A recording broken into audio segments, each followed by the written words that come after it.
good afternoon, good evening, wherever you are in the world, and welcome to Radio Works World.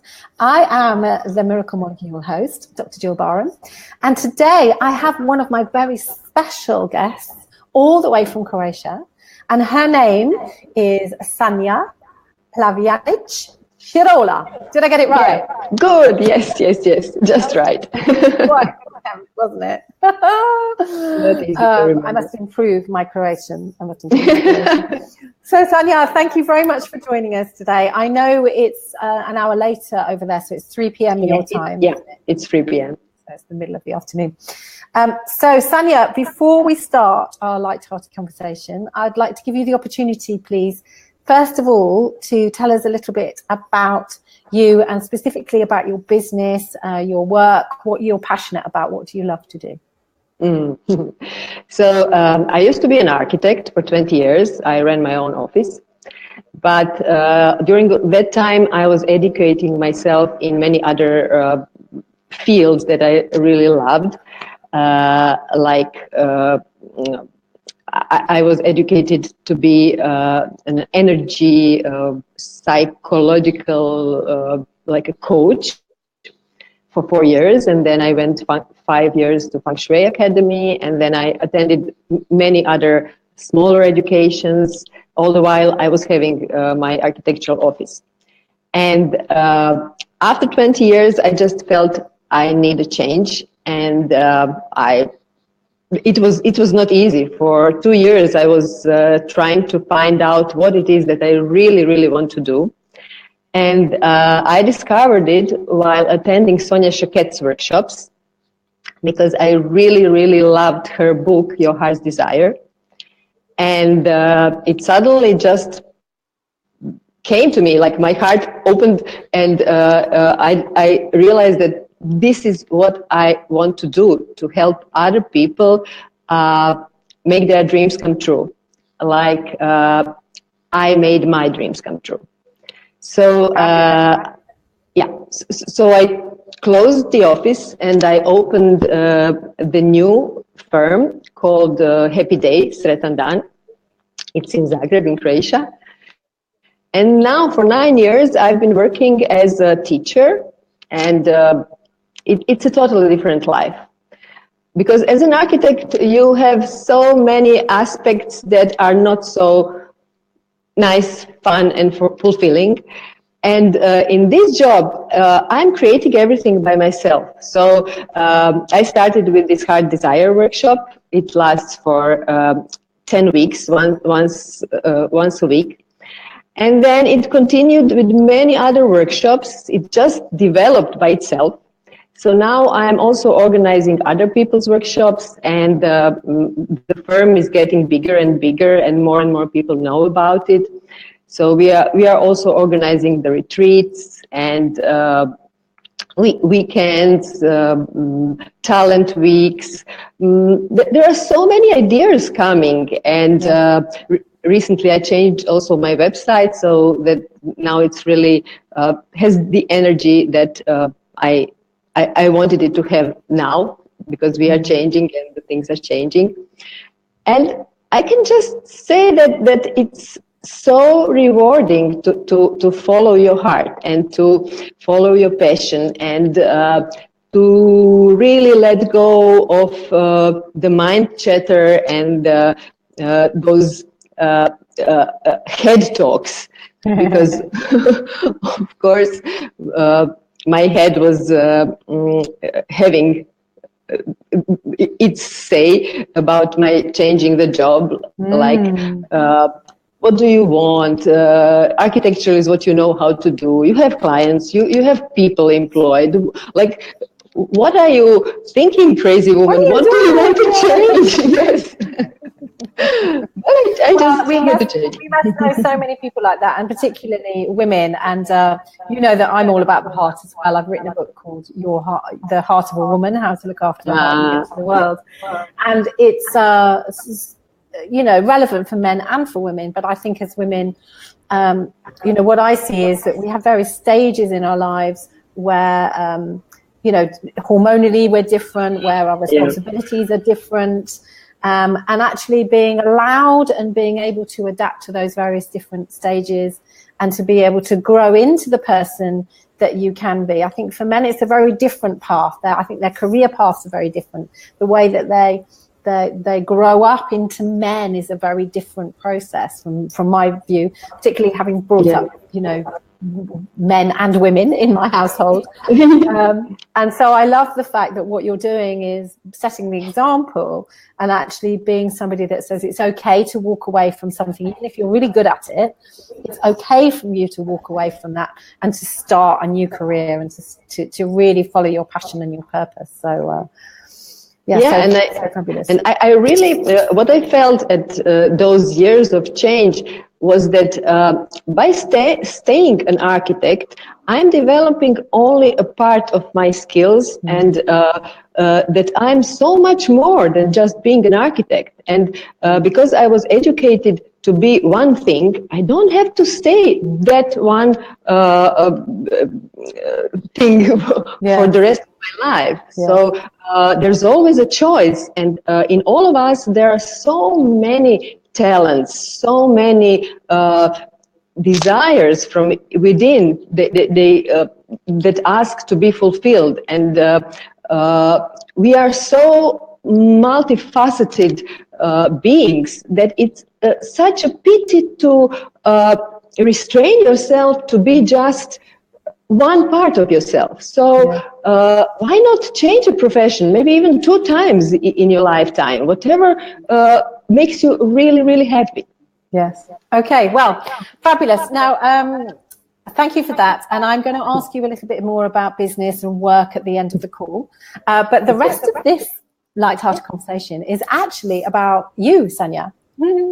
Oh, what do you want to know? When you said to me, what questions are you going to ask me? Is there anything I need to, to look at? And I went, no, because you'll know all the answers to the questions that I'm going to give you.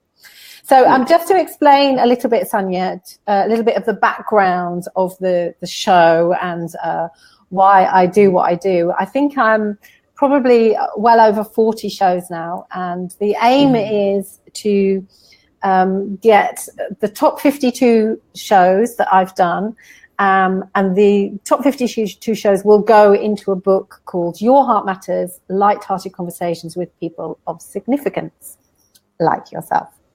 Wonderful. And so everybody that I have interviewed, or that I've got a few left to do, you're all being asked the same questions. And I know that you don't know the questions I'm going to ask you. And the reason I've done this is it's based on one of my very favourite British Broadcasting Corporation, Radio 4, BBC Radio 4 programmes called Desert Island Discs. It's been going for centuries, I don't know, well, maybe not centuries, but over 40 years. And this programme happens on a Sunday morning, and it's had about 3 or 4 different presenters. And what they do is they invite somebody onto the show, a person of significance, whether they're from the sport arena or science or, their personality, whatever they are. And they ask them to choose 8 records or music choices, and then they send them off onto a virtual island, and they give them the Bible and the complete works of Shakespeare, and they ask them which luxury and which other book they'd like to take with them. So everybody gets asked the same things. And through the show, basically what happens is that it's strategic points in their lives where they pick out these bits of music that have been significant for them. We get to know a little bit more about that person. So what I wanted to be able to do was to create a similar platform for people of significance who are doing some great work in the world, to be able to give you the platform to be able to show those little bits about you, so the significant bits. Because what I really love about the Desert Island Disc show is that even if I've made an opinion or I've thought that I know the person, the personality, once I've listened to that show, I often feel very differently about them because I feel much more connected. And in the way that we work, it is true, would you agree, that people are more likely to work with you if they know, love and trust you? Yes, definitely. Yeah. So this is a way for us to show a little bit more of the what's going on, or what has been going on with Sanja, so that people feel more drawn to come into your lovely inner circle. So are you ready? Yes. Good. Okay. So what we're going to do is, the first thing I'm going to do is I'm going to create a little scenario for you. So you've got to imagine, Sanja, that you are in a nice hotel, and you're going up to the top floor to have a very, very nice lunch. You're very hungry. And you arrive in the lobby of the hotel, you get into the lift or the elevator, and you're traveling to the top floor. But unfortunately, the lift breaks down between floors 6 and 7. Now, that's the bad news. There's some other bad news in that the engineers phone you and they say, I'm sorry, you're going to be there for 2 or 3 hours. Am I alone? No. Here's the good news. One is that you've got windows so that you can see out and you're not going to get claustrophobic. But the other bit of good news is that one other person got in the lift with you when you arrived in that lobby. So I'd like to know, if you could spend 2 or 3 hours with anybody in the world, dead or alive, who would that person be that got in the lift with you that morning? Oh, it would be John Lennon. Yes, he was the first one to pop in my mind, and I really adored him as a teenager. And I think he is such a fabulous person. Great, how brilliant. Person. I haven't had John Lennon. It's lovely to have somebody from the music world. And what would you want to know? Well, I would ask him all about how he wanted to change the world, because he had really brilliant ideas and he really did some steps that were good. Maybe I would also, if he is alive now with me, I would suggest him some other things that he could do, and maybe do it more clever, not to provoke people that much, and maybe the ways that he can send the message better to the world. And I would ask him if we could cooperate, and maybe I could do something together with him. Well, collaboration with John Lennon. I'd love to chat with him. Brilliant. Okay, so we've got some people watching. So do drop us comments, guys, if you're watching, and say hi to us, because I've seen that. I think probably you've got some people from Croatia that are joining us on the live call as well. So please do say hello and post in, because we're going to be able to see your comments. So just give us a little bit of encouragement here. Okay, so now, Sanja, the next thing is that because you were on your way to lunch, John Lennon is also on his way to lunch, and he was hungry. So I'm going to magic you up a lovely table with a white linen tablecloth and cutlery and crockery and so on. And like Harry Potter, you know Harry Potter? Yes, of course. I'm also going to magic you up a lovely spread of food and drink. And it's got to be your favorite food and drink that you would like to share with John Lennon. So what would that be? Well, it would be pasta with truffles,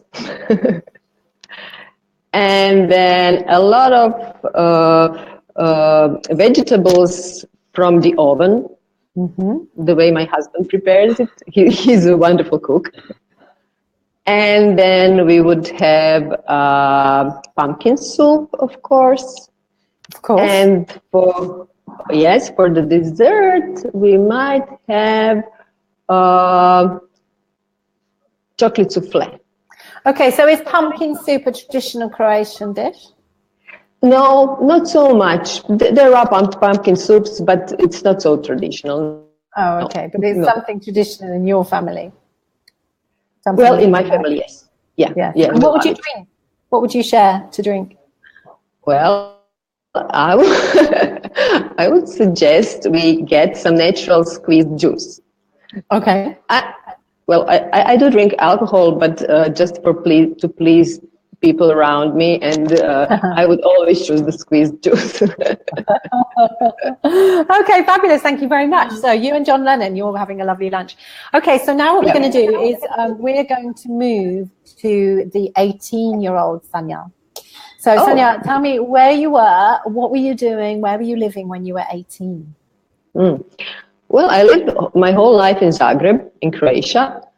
And when being 18, I just finished high school and just signed up into the architectural university. And I was traveling with my friends on the coast of Croatia with backpacks and tents, and it was just amazing. I loved it. Brilliant. And what were you listening to? What music were you listening to at that time? Well, I never, in fact, listened to the popular music that other friends were listening to, like very serious music, like Pink Floyd, Deep Purple, or things like that. I was always a typical teenager, so I loved the Beatles, ABBA, Bay City Rollers were my favorite. Yes, everybody laughed at me, really, like, you are listening to Bay City Rollers? And I said, yes, that's me, I'm sorry, I just like it.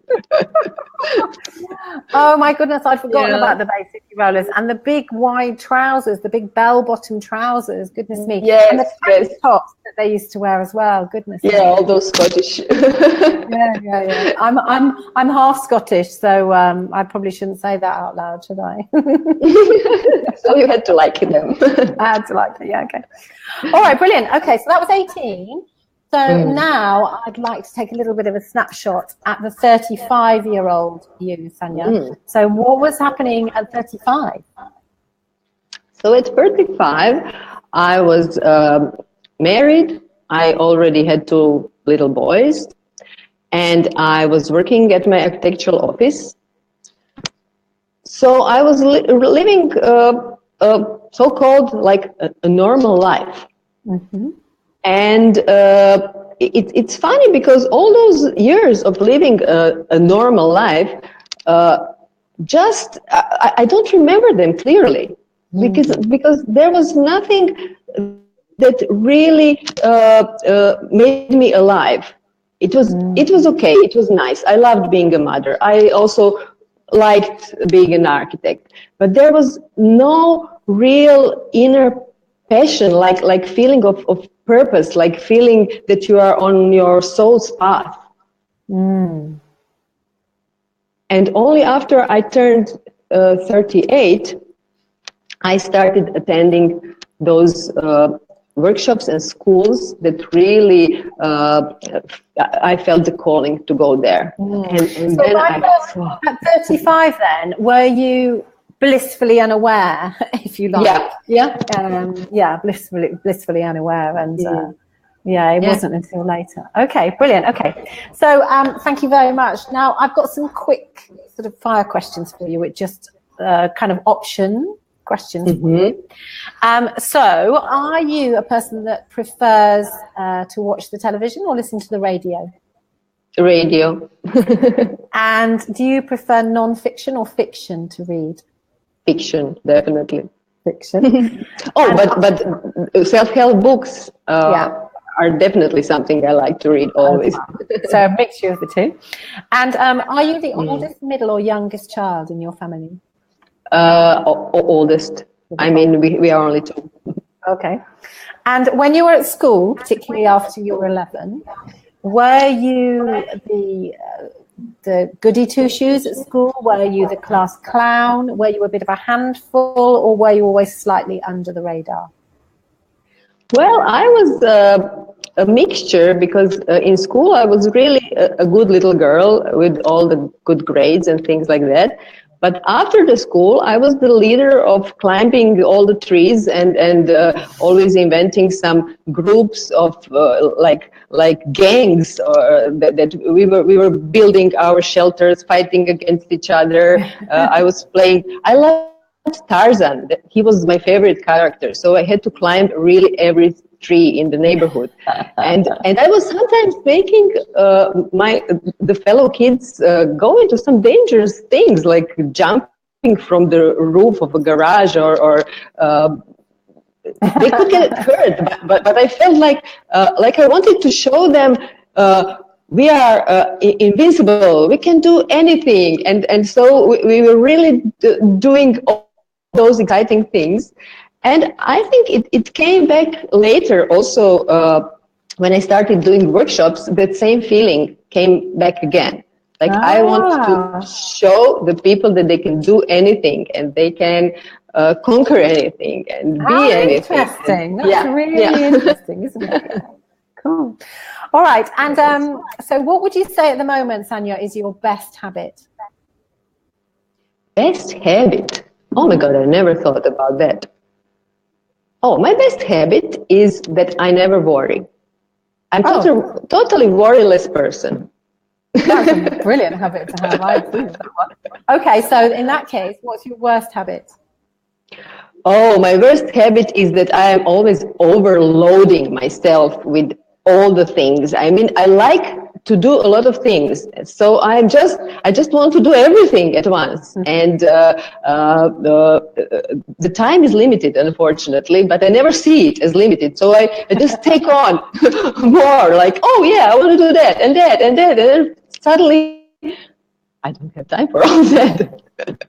In fact, I've just had a conversation with Judith Quinn from the UK, and she calls it overstuffing. So that's her worst habit as well, overstuffing.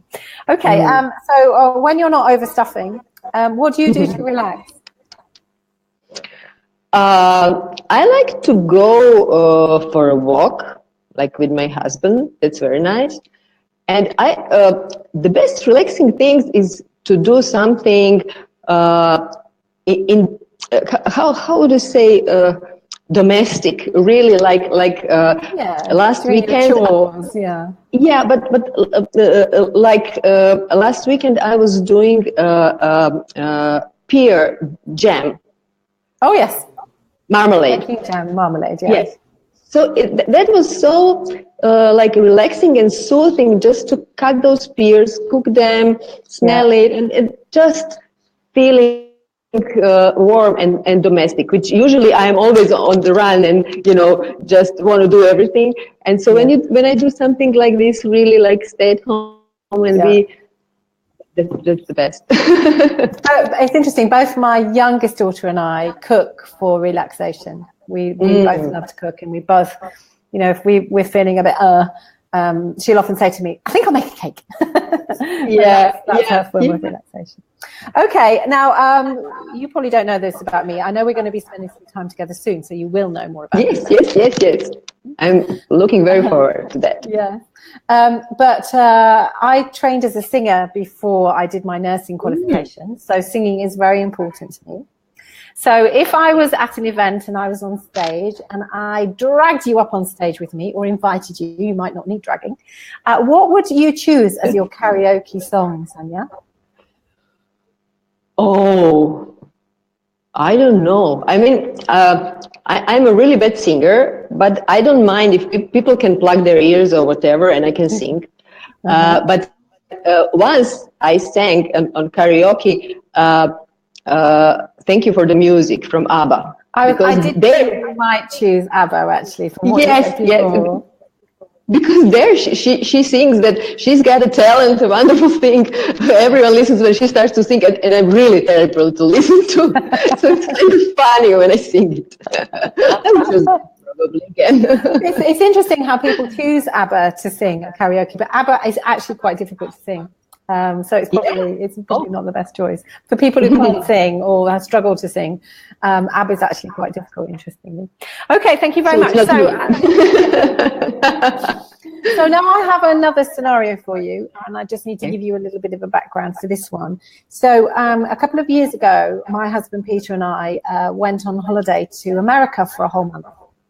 Now we've been together for 35 years this year. And we went away. We were going to a wedding in Yellowstone Park, and we planned a month's holiday around this particular event. And we had a travel consultant who organised our flights and our hotels. So all we needed to do was just show up. We hired a car and we travelled over 8 states. We did 3,300 miles. And we had the most fabulous time, and the whole time we were together, which was 24 hours a day, apart from about 6 hours when my husband went off into the desert on a motorbike. And for the whole time that we were away, there was not one cross word between the two of us. So I'd like to know if I was to put you in the same situation where you had no worries about your holiday and it was all organised for you, who would you choose to go away with for a month that you could spend that time with without a crossword? Oh, my husband. Oh, good. Definitely, definitely. And what's his name? Gordon. Gordon. Okay. Is Yes, Gordon Croatian? Yes. Yes. Okay. I just have to tell you that not everybody chooses their spouse. Just saying. I know, but I really am so happy that we are functioning always with nice words each day for each other. So we are just like a cookie for each other. Yeah, that's really good. Okay, and I have another question for you about music. So the interviews, the top 52 interviews that I'm doing in this series are being put into a book called Your Heart Matters, Light-Hearted Conversations with Significance, like you. And this book is being launched in London, as you know, on November the 18th, 19th. Yes. We're having a red carpet event to which you've been invited, because we've also, you've been nominated for an award as well, Stardust Award, haven't you? Congratulations. Well done. And then the book, once it's launched, will be going around the world in 80 days. So, you know, the Jules Verne around the world in 80 days, if you know that soon. So from next October, using the same date, October the 2nd, the book leaves London and it travels to Egypt, Bombay, Calcutta, Hong Kong, Shanghai, Yokohama, San Francisco, New York, Bordeaux and Cobbin Island, and is back into the UK in London on about December the 21st, something like that. So there's a big legacy that is being left here by, you know, the interviews that I'm doing, and obviously people are going to be able to come back and listen to these light-hearted conversations. But because of my love for music, I also wanted to have a music kind of input. So I'm also creating a playlist, and I'm inviting each one of the people that I interview to choose a song to put on my playlist that makes them feel light-hearted. Okay, do I have to come up with a song now? Because I just can't remember. Oh my God. So what would you play if you were in the car and you wanted to have a, you know, with you just to lift your mood, or you were going out? What would you put on that would make you feel lighthearted? Maybe What a Wonderful World. I see trees of green, that one. Yes. Yeah. Whose version of it would that be? I can't remember who sings it. Is there? Yeah, but I'm not sure if that song is also played by this Hawaiian man, a big man. With his ukulele. Yeah, I'm not sure, but okay, we can figure it out later. Yes, I know there's a big Hawaiian guy with his little ukulele, and he sings it with a kind of reggae beat. Yeah. Is that what you mean? I think so. Yeah, I think so too. Yeah. I'd have to check. Yeah, I think so. Okay, well, you can come back to me on that one. Yeah. Okay. So before we go, I have just one more question to ask you, which is in relation to what I do now, which is helping people, and particularly women, to look after themselves in terms of their health and their well-being, and particularly in relation to their heart, which is why I'm called the Miracle Molecule host, because the Miracle Molecule is the thing that you need in order to keep your heart healthy. So if you haven't seen my website, gillbarham.com, you need to go and read about that.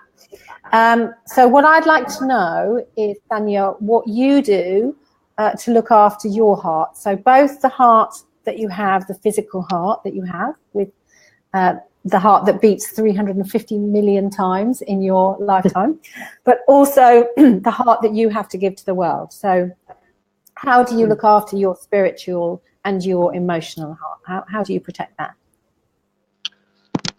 Well, I think the most important thing about the heart is to listen to it, to let it lead you. because it's connected with intuition, with our genuine self.